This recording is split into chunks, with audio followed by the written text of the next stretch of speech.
Miarahaba tompolafy finaritra tovovavy manaraka hatrany ty fandarina zany malaza ity. Nanao valanesaka ho an'ny mpanao gazety omaly ny teo anivon'ny Voamera-Pirlena mahaleo tena misahana ny fifidianana fa nofaranana vonjimaika tamin'ny faha 1 volana aprily 2024 tamin'ity volan'ity zany tenivon'ny Voamera misahana ny fifidianana isaky ny distrika na ny CED manenina Madagasikara ireo lisitry ny mpifidy araky ny teteandro izay napetraky ny teo anivon'ny CENI. Raha nitatitra nomen'ny mpampakateny teo anivon'izany CENI izany dia misy ireo famoahana antotanisa samihafa ny amin'ny dingana vitany teo anivon'ity Voamera-Pirlena mahaleo tena misahana ny fifidianana ity.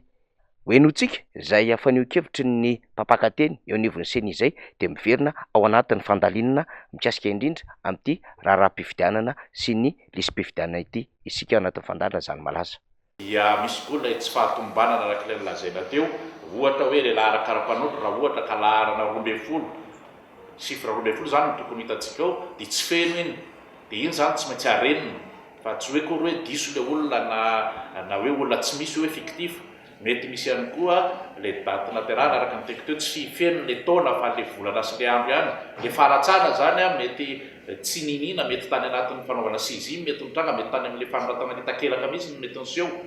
endry zavatra ohatr'izay no amin'ny ankapobeny, mety le lahara anaty hoe série amin'ny kara-panondro ihany koa tsy de hita loatra na misy kara-panondro tsy misy série dia naverina mihitsy reny afahana makantoka le satria iny koa nisan'ny antony anankiray hanamarinana ny maha ara-dalàna ilay kara-panondro satria mety misy sanatria kara-panondrotra dady iny numéro de série iny koa manamarina izay satria mety misy lahara-kara-panondro mitovy fa ny numéro de série ilay kara-panondro mahasamy hafa azy. Reny rehetrarehetra reny izay olona mbola tsy nahavita ny soratra anarana dia mbola nanentana an'ilay foantsika ary mbola mitohy fanentana azy hatramin'ny raika amin'ny 30 ny volana May, ary ireo olona izay tsy tafiditra na nisy fitarainana ka ilana fanotsiana amin'ity lisitra vonjimaika ity dia manana 20 andro izy anaovana an'izay dia ampidirina ao anatin'izay koa fanotsiana rehetra izay atao hatramin'ny 30 ny volana May. Raha nenona teo zany dia tsy tratra ilay vinavina ho 10 hetsy sy 13 tapitrisa na 13 500 000 électeurs mpifidy izay noeritreretiny CENI ary noeritreretiny fitondram-panjakana ihany koa fa ho tratrarina ao anatin'izao refonte na fanavoazana tanteraka ny lisitry mifidy izao.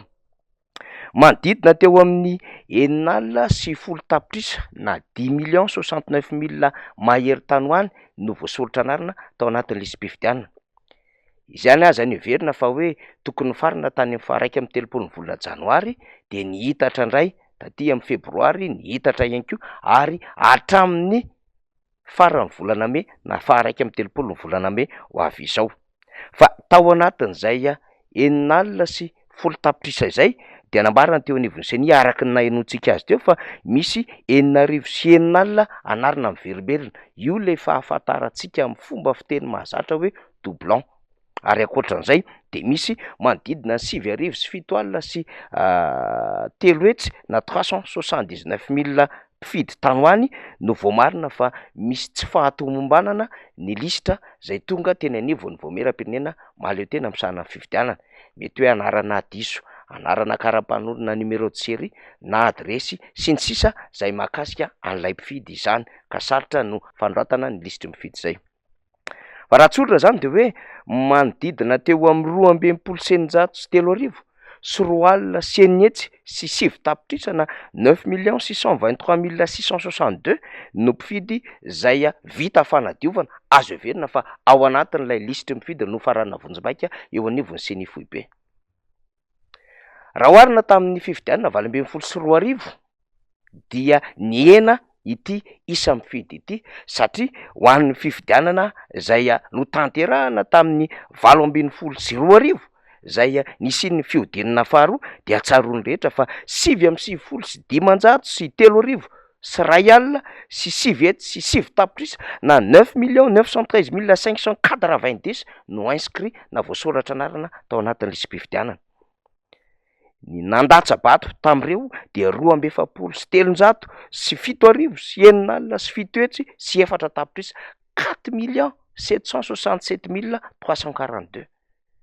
ary ny vato manan-kery tamin'io dia 4 647 787 na raisitsika zany de hoe 5 sy 700 sy 7 sy 4 alina sy 9 sy 4 tapitrisa, zany hoe eo anelanelan ny 50 na 1 isanjato mety maherikely teo eo no mpandraisana anjara ho an'ny mpifidy am'izay mpifidy voasoratra anarana 9 sy 7 tapitrisa izany. Raha ohatra zany ka hoe ity fifidianana 3 sy 4 arivo ity nanaovana fanavozana tanteraka ny lisitry mifidy, nanana tanjona ankendreny 5 sy 13 tapitrisa teo anivon'ny senisy ny fitondram-panjakana, kanefa tratra izany dia azo lazaina fa tsy mahay miasa sady tsy ampy fitaovana no tsy manana olona nampiasaina ny voameram-pirenena mahaleo tena momba fifidianana. Matolo zany tsy tratra ny objectifa na ny tanjona ankendreny. Fa faharoa de tsotra fotsiny, raha mitombo ny isampony na azo heverina fa tokony hitombo mifanaraka am'izay no ho isan'ny mpifidy ary tao anatin'izay 5 taona zay de ny lojika an'izany dia ny fahazon'olona taona amin'ny akabeany ary azo verifeny zany eo anivon'ny instat na ny ivitoeram-pirenena misahana momba ny antotanisa. Fa teto aloha zany de fa nieky ny seniny amin'ny hoe tsy tratra ilay 5 sy 13 tapitrisa. Amin'ny akabeany ny taham-pandraisana anjara fahazotoana mifidy eo amin'ny malagasy de manodidina 50 na 1 na 2 isanjato. Ka raha 9 623 000 no isan'ny mpifidy voasoratra anarana tao anatin'ity hitan'ny seny ity de azo heverina zany fa anodididina eo amin'ny 50 isanjato eo ihany zany no mpifidy zay mety ho vonona an-datsabato. Ary io ihany koa miankina am'ilay fahazotoana, miankina am'ilay risipo, miankina am'ilay fandresen-dahatra na faharesen-dahatra eo amin'ny fidy isanisany. Fa na tiana na sy tiana zao adevitra izao dia misy anjara asan'ny antokotiko Madagasikara betsaka nahazoana ity isa mifidy 10 tapitrisa ity, kanefa na izany ary isika mbola misy ny esorina ao anatin'ilay 10 tapitrisa de name an'ilay 9 sy 7 tapitrisa. Ny tiako Madagasikara manko no any antoko na vitany sehatra indrindra ny tety ny elakelan-trano ny commune ny district ny faritra hatramin'ny saridalana nanao fanentanana ny mpifidy hiditra ao anatin'ny lisam-pifidianana. Ary ny antoko-tiako Madagasikara ny tarihan'ny Filomark Ravalomanana ihany koa dia tsy nitsahatra tany amin'ny sehatra rehetrarehetra na tamin'ny fiaonana politika na tamin'ny fiaonana zay ao anatina fankalazana tsingeritaona na tamin'ireo kongresy-paritra samihafa nataony no napiditra ny lahadiniky ny fanentanana ho an'ny fisoratana anarana ny mpifidy. Dikano isika dia anisany ny asa be nahazoana an'ireto isan'ny mpifidy reto ny antoko-tiako Madagasikara. Hatreto aloha zany na izany na tsy zany dia mbola tsy voamarina hatreto ny amin'ny hoe taiza tamin'ny faritra na distrika na commune na fokotany taiza no nisiny zay anarana miverimberina 4 sy 4 alina izay na 66 313 araky ny nambarany teo anivon'ny seny. Ary am'ireo tsy fahatomombanana ny amin'ny kirakira tonga teny anivon'ny seny ka voatery ny esorin'ilay rindram-baiko na logiciel teo anivon'ny seny lay 7 alina sy 3 na 379 000 mpifidy zay tsy ara-dalàna ny am'ireo données mombamomba azy dia ametrahantsika an'izay fanontaniana zay ihany koa hoe tamin'ny faritra na distrika na commune taiza. Mila fantatra zany fa ny atreto dia nivoiziny eo anivon'ny seny de hoe ambany de ambany ny fisoratana anarana ho an'ny faritra Analamanga de ohatry ny zavatra mampieritreritra zany am'izao fotoana izao. Ahoana ny eritreretana fa amin'ny toerana zay tsy sarotra ny fandraisana, amin'ny toerana zay misy ny communication efa avo leta ary mba mifanaraka ihany amin'ny fandrosoany zao tontolo zao atao anatin'ny faritra Analamanga, ary ahitana an'ireo fitondran-draharam-panjakana maro samihafa sy ahenona ny fizaram-baovao amin'ny alalan'ny radio sy ny televiziona ary hiparitahan'ireo tompon'andraikitry ny seny zay miaraka amina fitaovana maro samihafa no tena ambany ny tamin'ny fisoratana anarana faritra Analamanga. Kanefa de nambarany teo anivon'ny seny fa be fandriana varatra, be nenitra, midongy atsimo, Iakora sy ny faritra sasany tahaka Nanosy Beanala zay 3 andro vao tonga any amin'ny alalana 70 kilometatra ary sarodalana avokoa ny commune ifandraisana no ambony de ambony ny tamin'ny fisoratana anarana. Mampieritreritra sy mampiaya zany amin'ny zotra ny fifidianana ho avy eo. Zany no anisan'ny nambarany Filomark Ravalomanana tamin'ny fionany tamin'ny seny ny amin'ny hanatsaranaingana ny fomba fiasa ary tsy anekeny ny antokotiky Madagasikara tarena ny am'izay mety kirakira ara-pifidianana mizotra makany amina mety ho tsy fahatomombanana na mety ho alatra akory ny ary fa mandrakariva ihany ko ny Filomarika Ravalomanina de nanome vahaolana satria mo heverina fa tokony hanaraka amin'ny protocole ny SADC satria izay no heverina fa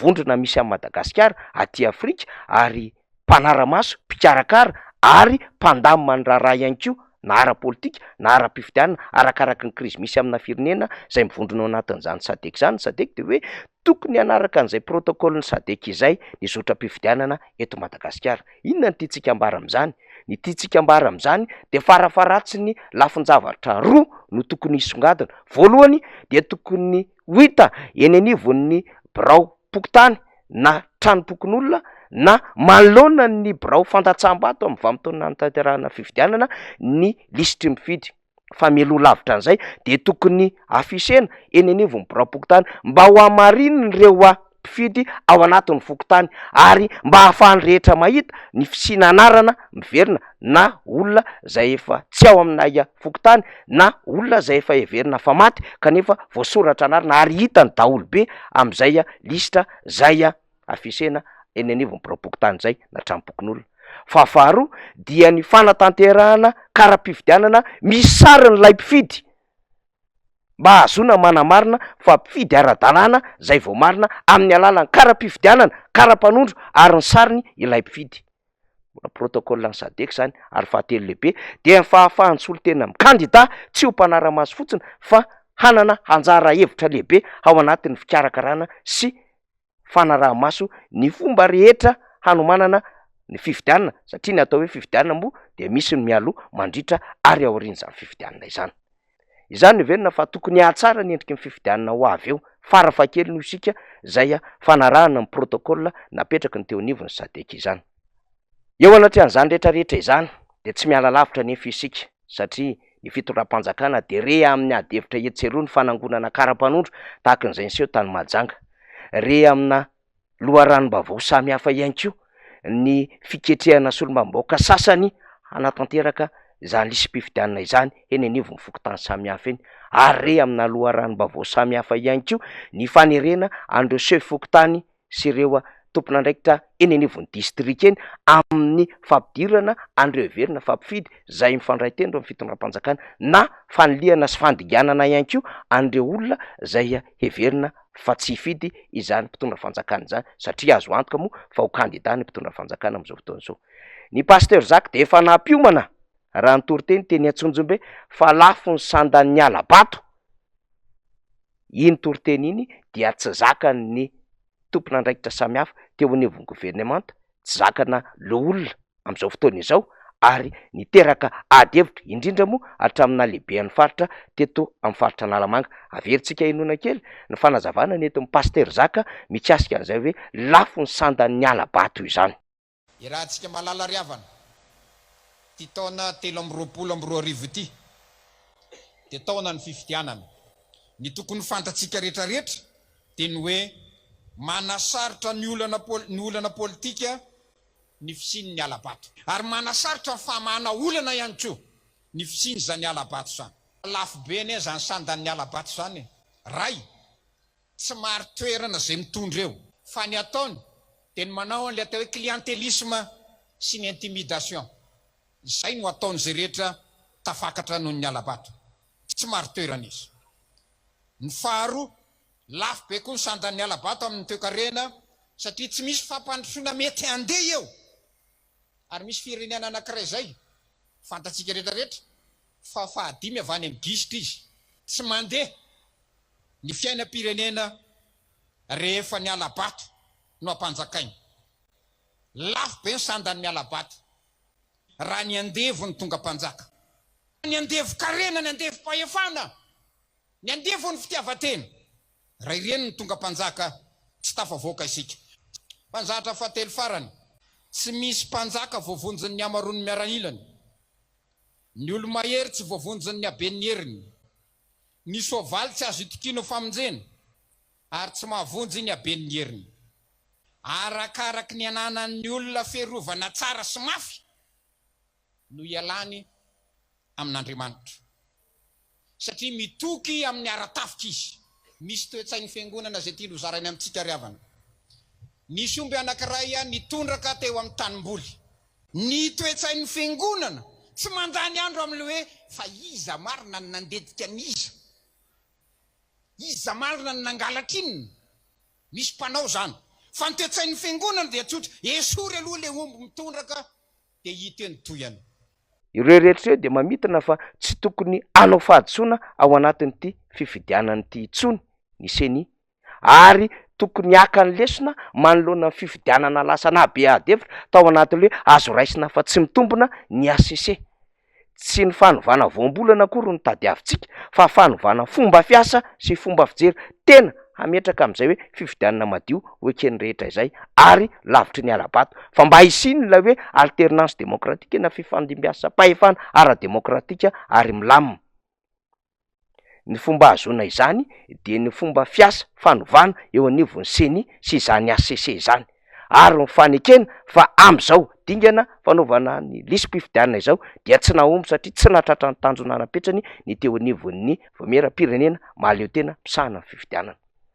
Nipoiritsika nitairintsika ireny adevitra rehetrarehetra ireny mba tsy hatoritory, ary hanaraintsika ny olom-pirenena mbola manana fotoana izy ireny ahafahana misoratra anarana hatramin'ny faha 1 volana May ho avy izao, ary manana 20 andro ihany koa manomboka amin'ny faha 17 volana Aprily hanaovana fitsirehana an'ireo lista tonga eny anivon'ny fokontany samihafa eny. Zany zava-misy, zany malaza, akasitraka tompokolahy, akatelina tompokovavy.